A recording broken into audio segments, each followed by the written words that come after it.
Objetivo: salvar la naturaleza.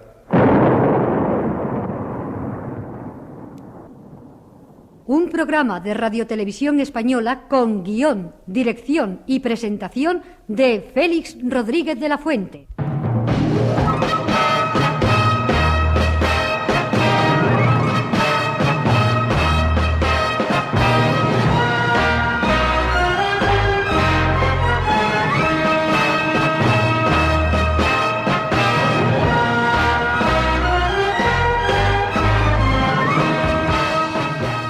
Realización: Herminio Verdú.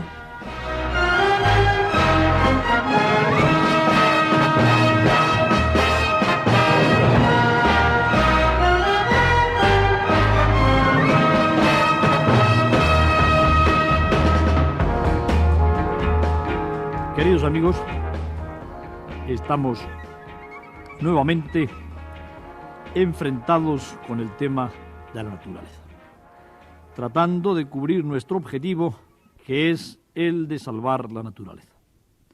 Hay muchos caminos para tratar de salvar la naturaleza.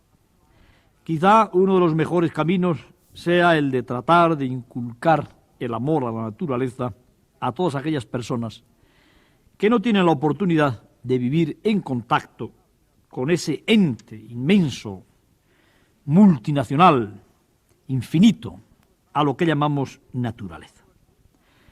Quienes hemos tenido la suerte, por profesión y por vocación, en este caso, evidentemente, de poder movernos por el mundo, de viajar, de conocer otros paisajes, otras faunas y también otras etnias, otros grupos humanos, pues creo yo que tenemos la obligación de contar a aquellas personas que no han tenido esa fortuna cómo son aquellos paisajes, aquellas faunas y aquellas etnias.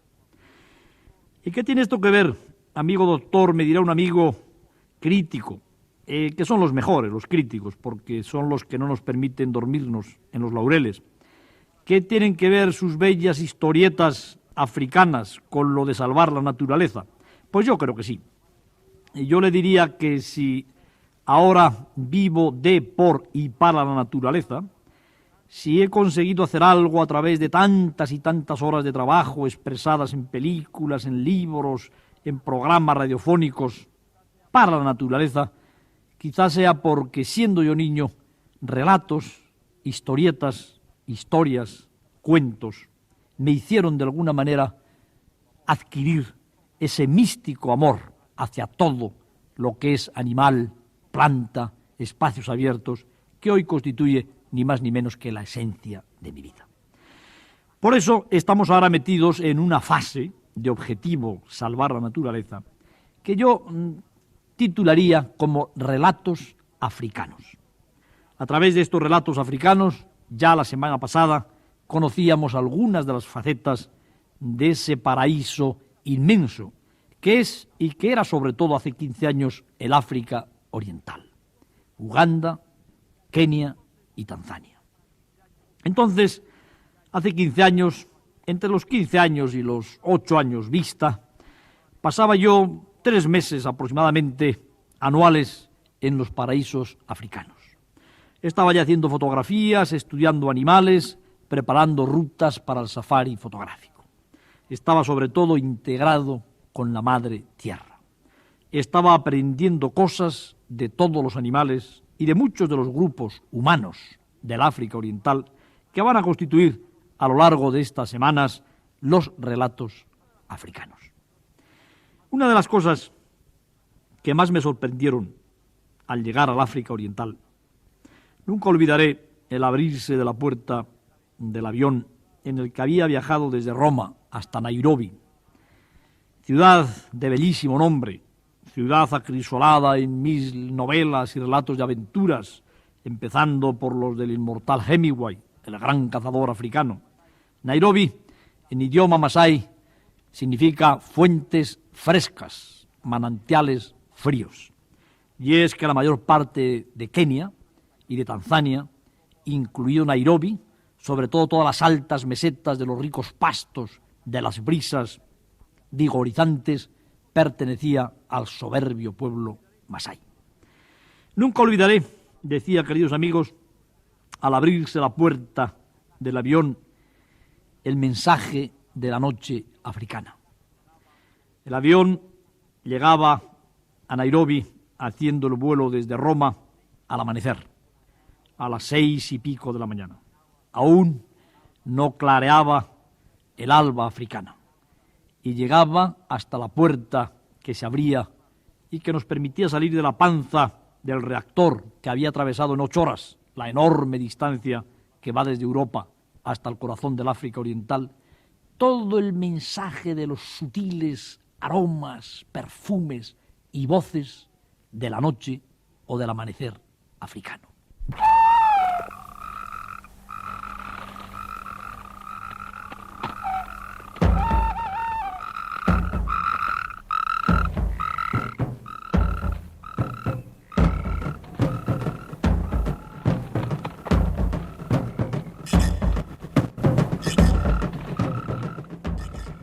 Estos perfumes, estos aromas, estas voces, son el mejor de los fondos y el mejor de los ambientes para conocer la fauna africana.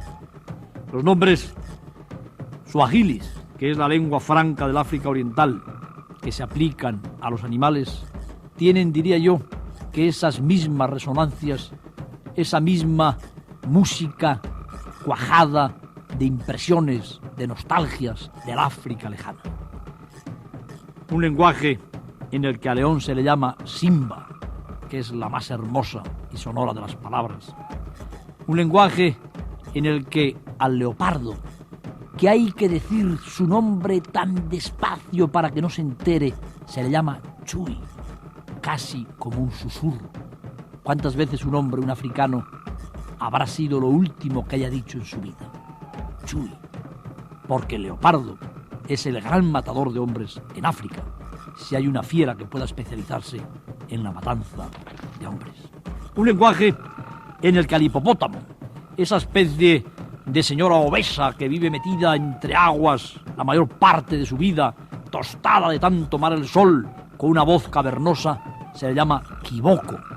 Es la más bella expresión del aspecto corpóreo y también de la voz del hipopótamo. Y en cuanto a las palabras onomatopéicas para distinguir a otros animales, el ñu, un antílope que vive y que viaja en inmensas manadas gruñidoras, de las que hablaremos más adelante, un antílope que está emitiendo constantemente su mugido, le llaman en suajili ñumbu, que es mucho más bonito y más acabado que ñu. Y por ejemplo, al perro cazador o al licaón, una de las criaturas más asombrosas y fantásticas que vive en sociedades complejísimas, se le llama umbuamuitu, que está un poco de acuerdo con la voz acampanada y dulce del perro cazador africano. En un país donde los aromas de la noche encienden el corazón del hombre o de la mujer más fría, en un país donde la jirafa, por ejemplo, se llama tuiga, que es una palabra preciosísima, delicada, femenina, que está de acuerdo con las largas pestañas y con el brillo aterciopelado de los ojos de la jirafa, no se pueden vivir más que magníficas aventuras. En este país, amigos míos, nos vamos a mover durante estos días.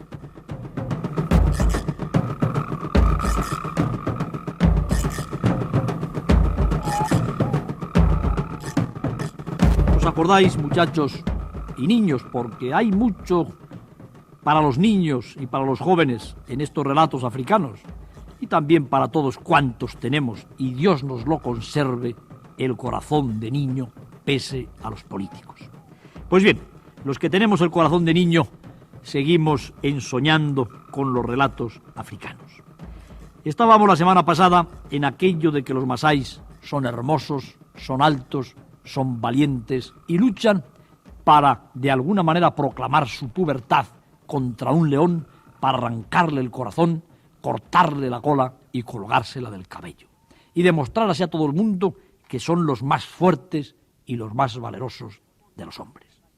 Uno de los emporios de la tribu masái, dentro de la nación de Kenia, se encuentra en un parque inmenso.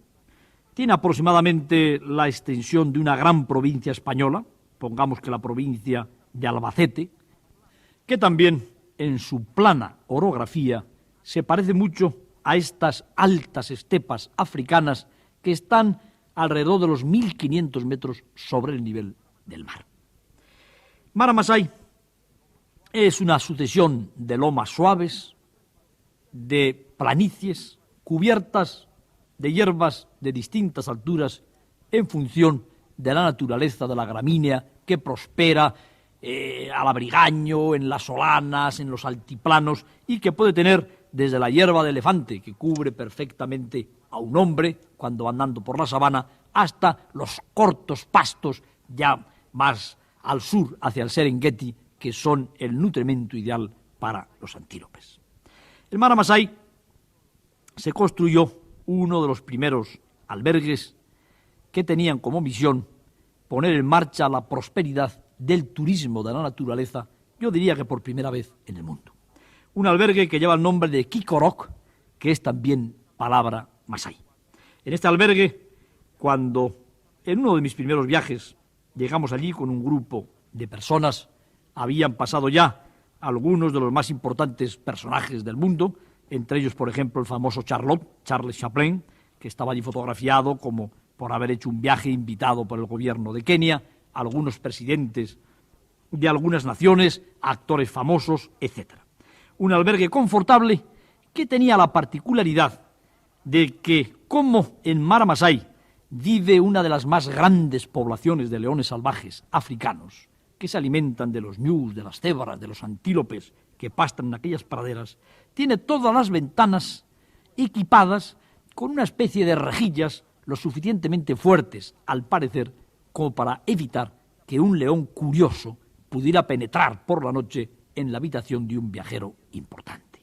Estos quitamiedos del albergue de Kikorok hacen que cuando el turista duerme a pierna suelta escuchando el rugido de león en África le parezca una de las músicas más maravillosas del mundo. La cosa es muy distinta cuando se oye el rugido de león sin estar amparado detrás del confortable y seguro paramento de una rejilla metálica del albergue del Pararoch, como dicen en Kenia, de Kikorok.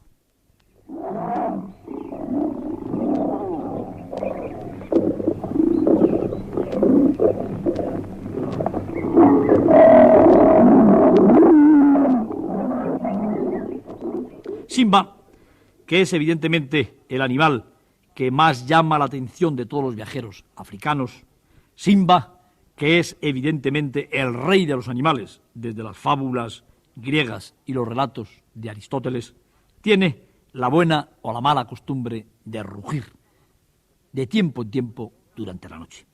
Hemos explicado muchas veces aquí que el león ruge para proclamar sus derechos territoriales sobre la zona donde vive.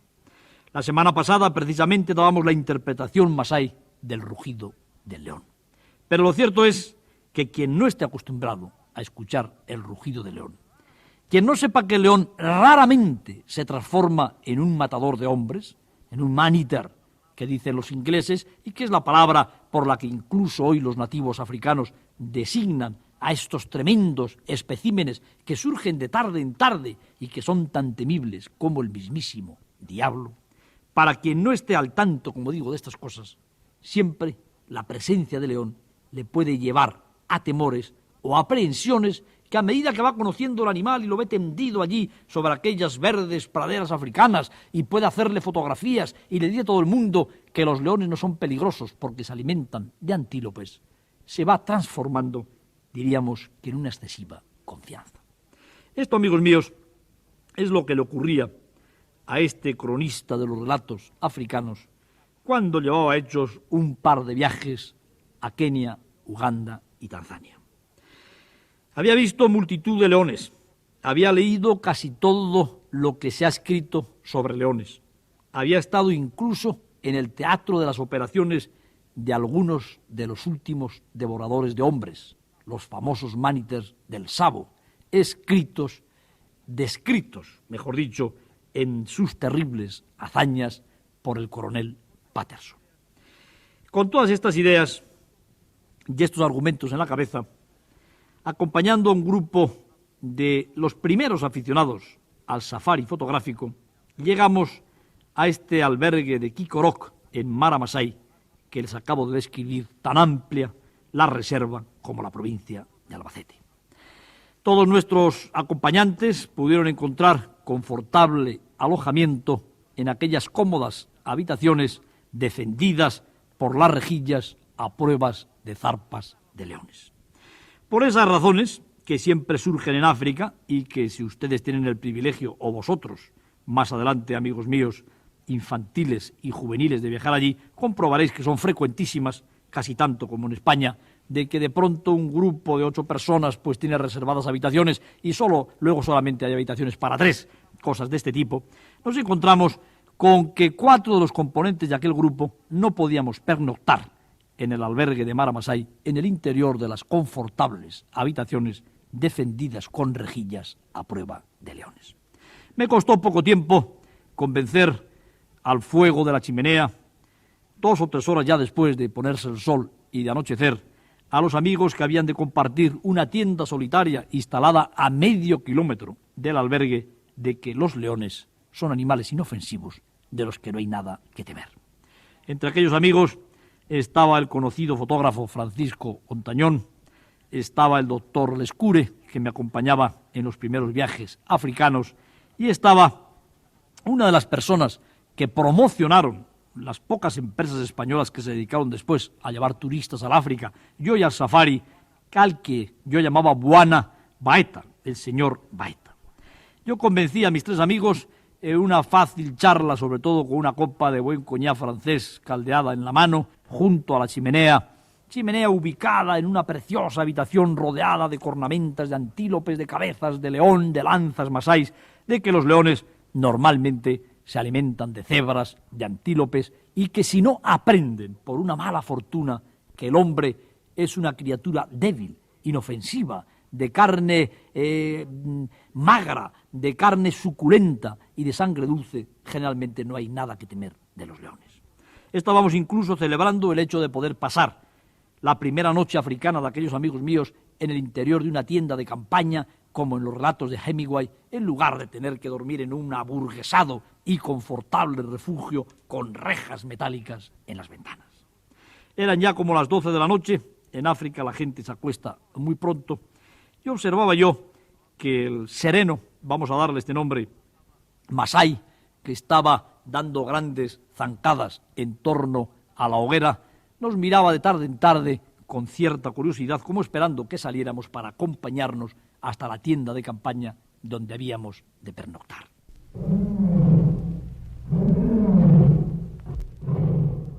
Se oía ya, cada vez que nos asomábamos al exterior, el rugido del león que resuena como un cañonazo lejano en África, que se repite casi durante toda la noche.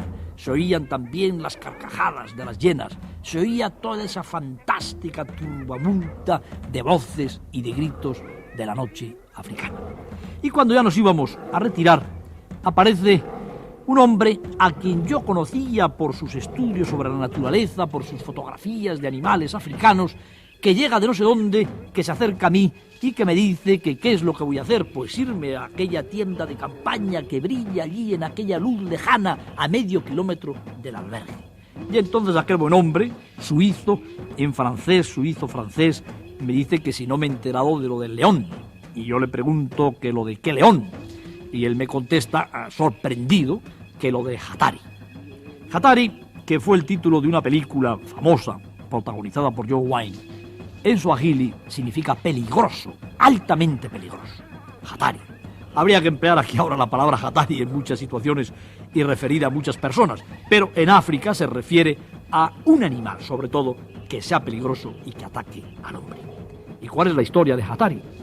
Hatari, me cuenta el suizo, y nos volvemos a sentar, y yo traduzco para Paco Ontañón, que no maneja bien el francés, entrecortadamente lo que nos va contando el bueno del suizo, la historia de Hatari. Es un león macho, de melena negra, debe ser viejo, está delgado, que se ha afianzado en torno al albergue de Quicorroc. Es un león que se sospecha que se ha comido a viejos masáis, pero que desde luego no se ha podido comprobar que haya matado a un solo blanco. Es un león que tenemos suerte esta noche porque hace una semana que no se le ve por los alrededores del albergue de Quicoroco. Se pasó 2 meses que venía casi todas las noches. Incluso se dio la orden, me decía el buen suizo, a los rangers para que acabaran con él. Pero aquí todos amamos a la naturaleza y pensamos que la cosa no es tan grave como para ordenar que se mate al viejo Hatari. Sí, se había comprobado que Hatari se había comido, o se sospechaba que se había comido, algunos viejos masáis. Pero esto no tiene demasiada importancia. Me preguntarán mis amigos que cómo es posible que no se dé importancia en África al hecho de que un león se coma a los viejos masáis. Es que los viejos en esas tribus tienen menos importancia que los jóvenes. Es que también allí se está de alguna manera instalando el abismo generacional. Es mucho más complejo el tema de lo que parece a primera vista. Es tan complejo que puede estar en el nacimiento, en la puesta en marcha del terrible hábito matador de algunos de los más famosos mániters africanos. Pero vamos a ver si puedo yo sintetizar esta terrible costumbre de los masáis que fabrica o que puede fabricar leones devoradores de hombres. Los masáis son un pueblo del cual hablaremos más ampliamente también otro día, de origen nilótico y de tradiciones y de normativas sociales profundamente religiosas. Lo mismo que todos los pueblos neolíticos, incluido sobre todo el pueblo judío bíblico, el pueblo hebreo, los jueces masáis son jueces religiosos. Los laibones son jueces religiosos y absolutamente todo el programa de vida masái, lo que se llama ahora todo el modelo de sociedad, es un modelo de sociedad inspirado en mandamientos y en programas de origen mítico, revelados por el dios de los masáis, el bondadoso Engai, a los masáis con objeto de que vivan ciñéndose a esos mandamientos. Uno de los mandamientos más preclaros y cuyo origen y función se explica bastante bien es aquel que dice que cuando muere de muerte no accidental un masái en el interior de un poblado de pastores o de un poblado de guerreros, debe de quemarse absolutamente toda la instalación. Por otra parte, instalación temporal, ya que los masáis son nómadas, no son sedentarios, y toda la tribu entera debe de abandonar la región e irse tantas leguas más allá en la dirección del viento reinante, cara al viento para que el viento se lleve los miasmas y los malos humores. Parece evidente, amigos míos, que este tabú, este mandamiento masái, es como tantos y tantos mandamientos y tantas normas de las religiones de origen neolítico, como la propia religión cristiana de origen neolítico, tiene como misión evitar el contagio de las enfermedades.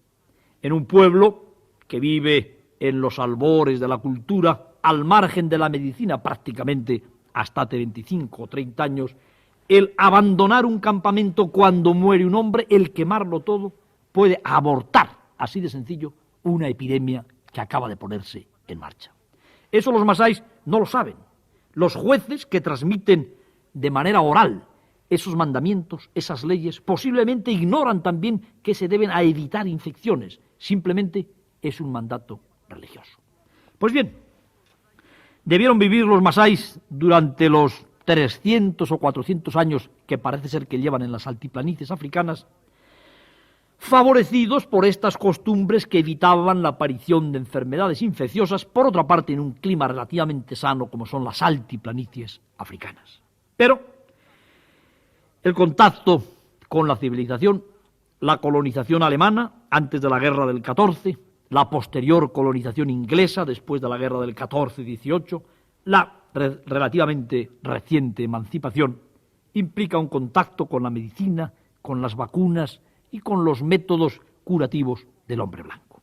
Como consecuencia, los masáis se hacen más numerosos también, no solamente los hombres civilizados, sino los masáis. Los masái, sin abandonar sus ritos ancestrales, sin embargo, aceptan que sus niños sean vacunados. Aceptan sobre todo que se vacune el ganado, que tenía épocas de grandes mortandades por las pestes bovinas africanas. Como consecuencia de ello, cuando en un poblado masái una enfermedad cualquiera ocasiona la muerte de un hombre, para esa tribu abandonar el poblado, irse tantas leguas cara al viento con el ganado, puede ser dramático, porque en aquellos otros pastos hay ya otra tribu masái que se ha instalado y que les está disfrutando, y que no permitirá que venga a invadir sus pastos a aquella tribu que va huyendo de la quema, de la enfermedad contagiosa, obedeciendo un tabú religioso.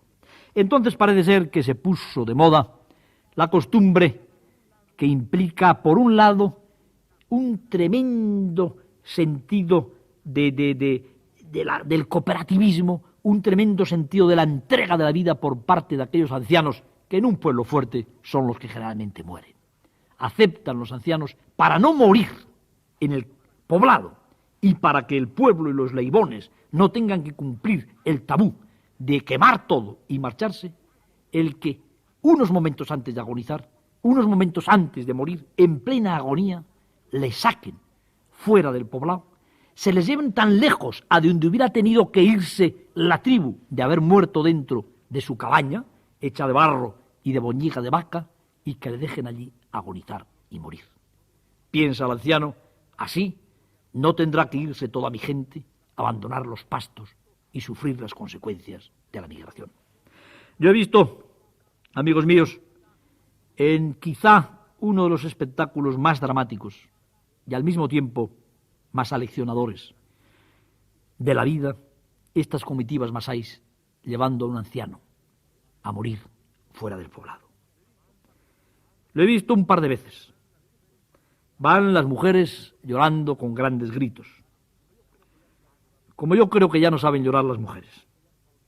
Van los guerreros, los laibones, detrás de la comitiva, acompañando unas angarillas hechas con palos rústicos africanos, con raíces entretejidas, a un hombre tapado generalmente con una piel de ternera curtida. Creo que he llegado incluso a atisbar la greña de la cabellera blanca del anciano masái agonizante. Cuando llegan a un lugar determinado, se sientan alrededor del deudo y esperan a que caigan las tinieblas. Cuando se pone el sol, toda la comitiva vuelve al poblado, a la boma. Dejan al hombre o a la mujer que va a morir aquella misma noche. Pero el hombre o la mujer no va a terminar su agonía, no va a morir de muerte natural, porque las hienas africanas, comedoras de cadáveres, de carroña, de cualquier elemento orgánico que se ponga al alcance de sus fauces, las tremendas hienas manchadas, animales de 40, 50 kilos de peso, grandes matadores, como se ha averiguado hace no mucho tiempo, conocen perfectamente y oyen y saben identificar los lamentos de las plañideras masáis. Yo creo que incluso la vertical figura hierática de los guerreros que acompañan al agonizante. Y he visto cómo esas comitivas que llevan al viejo masái agonizante en las angarillas, en las parihuelas, son seguidas por grupos de hienas que se van concitando y que vienen de los alrededores. Cuando se está poniendo el sol, cuando el grupo que acompañaba al anciano se va levantando para volver hacia el poblado, las colas de las hienas verticales, tiesas, se ponen hirsutas, los pelos de punta, y las hienas comienzan a emitir esa tremenda y diabólica voz que se ha interpretado como una carcajada del monstruo del Averno. No han llegado los deudos del moribundo a la boma, es decir, al interior de la muralla de plantas espinosas que protege el poblado, cuando las hienas, vivo, han despedazado y se han comido al viejo masái. Posiblemente unos segundos de sufrimiento. Quizá el hombre de la naturaleza, el hombre que ha matado leones en su juventud, el hombre que no ha hecho otra cosa más que marchar detrás de sus rebaños, el hombre que ha estado siempre enamorado de la fuerza, de la virilidad, de la naturaleza, de la historia de su pueblo, de Engai, el dios bondadoso, que en lugar del arco iris, como símbolo de la alianza, les dio a los masáis el ganado, que también lleva el nombre de Masái, sepa entregarse incluso con insensibilidad a la dentellada de la hiena. Pero toda esta historia, que es uno de los capítulos más tremendos y que están tratando de desarraigar, al menos en mis últimos viajes a África, así me han dicho los gobiernos de Tanzania y de Kenia, esta costumbre de conducir al exterior al moribundo para que no muera en el poblado, es una costumbre generadora de leones devoradores de hombres. Quizá Hatari, aquel Hatari de mi historia, nació como devorador de hombres gracias a esta costumbre de los masáis. Los leones, hay un momento en su existencia, sobre todo en la existencia de los machos, en que son expulsados de la manada. Esto lo vamos a estudiar con más detenimiento cuando dediquemos 1, 2 o 3 charlas a la vida del león. Estamos de alguna manera ya metidos en la vida del león. Los viejos leones machos, expulsados de la manada, sin leonas que cacen para ellos, puesto que los leones machos son prácticamente incapaces de cazar, tienen que vivir a expensas de lo que matan las hienas. El león solitario, el león vencido, el león de 18, de 20, de 21 años, con los colmillos ya que se mueven, con los dientes incisivos perdidos, con la melena hirsuta, hambriento, con la locura del hambre, escucha en la noche la risotada diabólica de las hienas. Está esperando oír a las hienas que con su griterío cuando se reparten una pieza sabe dónde está la carne. Llega el león enloquecido, corriendo, con sus últimos resuellos de anciano, de viejo león, expulsa a las hienas a zarpazos y las arrebata el botín. Pero las hienas saben que tarde o temprano el león estará tan débil como para que en uno de estos enfrentamientos, si el número de hienas es lo suficientemente grande, el león venga a engrosar con su cuerpo y con sus huesos el festín de las hienas. Pero lo cierto es que cuando uno de estos viejos leones separados ya de la manada, que no pueden más que vivir a expensas de las hienas o siguiendo en el cielo las evoluciones de los buitres para encontrar carroña, empieza a acostumbrarse a quitar a las hienas el más macabro de sus trofeos, que es el cadáver de un viejo masái. Ese león descubre que el hombre, ese ser que produce el olor más espantoso y que amedrenta el corazón de cualquier león, es vencible y comestible. Y ese león, más adelante, puede pasar de ser un comedor de masáis agonizantes o muertos a ser un comedor de hombres. E incluso, y trataremos de explicar por qué esto es más difícil, de hombres blancos. Este, queridos amigos, podía ser el caso de Hatari, el león que hacía 8 días que no volvía al albergue de Kikoroko.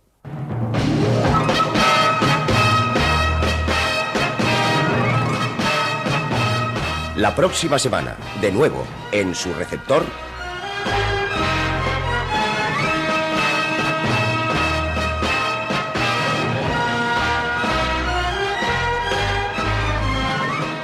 Objetivo, salvar la naturaleza.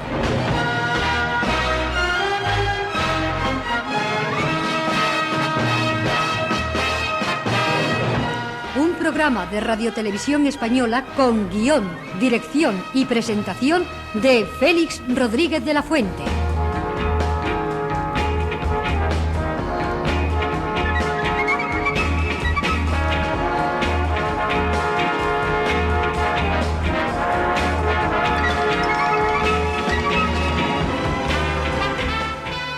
Montaje musical, Eugenio Borrego.